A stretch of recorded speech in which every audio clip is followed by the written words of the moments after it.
What if kung hindi pala talaga kita tunay na anak? What? Napulit lang kita sa tae ng kalabaw. Grabe yun. Ito dinagdagan pa. What if hindi pala talaga kita mahal at napipilitan lang ako dahil anak mo ko? Ano ang ngayon? What if kung pangit ka talaga? Ano na? Ang random. Nilait. What if gusto pala kitang saksakin? What if kung gusto kitang sakalin? Ano ba yun? Ginagaya mo na mga sinasabi ko eh. What if kumukupit pala ako sa inyo ng tatay araw-araw nang nasa US tayo? What if okay lang? Ano ba? Sinasagot yun ako na.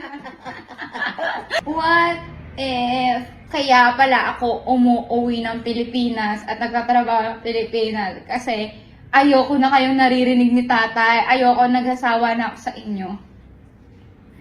What if okay lang? Ano ba?